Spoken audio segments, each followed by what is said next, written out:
বিশেষ করে বলবো আপনারা যে যা পারবেন সাহায্য করবেন। আর অনেকের কাছে হয়তো টাকা না থাকতে পারে, তো ওরা অবশ্যই ভিডিওটাকে বেশি বেশি করে শেয়ার করবেন, যাতে এই দানশীল মানুষদের কাছে এই ভিডিওটা পৌঁছে যায়।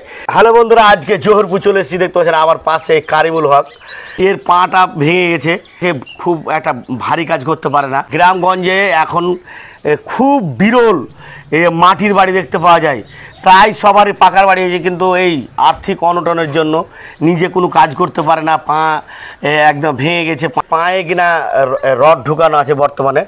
কীরকম কী হয়েছে আমি পুরো ডিটেলস এর কাছ থেকে জেনে নেব। তো তোমার কতদিন হলো এরকম পাটা ভেঙে? আমার 2010 সাল থেকে শুরু হয়েছে। পুরাতন রাজধানী, ওখানে মুস্কান ভাটা, এই মুস্কান ভাটাতে গেলাম কাজে। 3 দিন কাজ করলাম। 4 দিনকার দিন আমি মেশিন স্টার্ট দিলাম, হ্যান্ডেল নিয়ে মেশিন স্টার্ট দিয়ে ফিতে ফেলছিলাম। ফিতে ফেলতে ফেলতে হাত দিয়ে ফিতে ধরেছিলাম, ফিতে ধরে ঝিকড়াছিলাম, ফিতেটা বের করছিলাম। কী হিসাবে যে পা ঢুকে গেল সেটা আল্লাহ জানে, আর আমি বলতে পারবো না। পাটা দেখা তো, পাটা আমার এই যে অপারেশন করা আছে, 3বার অপারেশন হয়েছে। হাঁটুটা জামে আছে, এভাবে আছে, এদিকে আসছে না। পেশাব পায়খানা খুব কষ্ট করে করছে। বউয়ের কিরকম অবস্থা? আমার বউর অবস্থা, পেটে পাথরে, মানে 2 কিডনির মুখে 10 ml করে পাথর।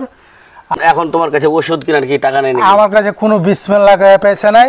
আমাকে যে, আমি গ্রামে ভিক্ষা করে খাই, আমাকে যে 10 টাকা দেয়, ওই 10 টাকায় আমি সংসারে খরচ করি, আর আমি সব ওষুধ খাই।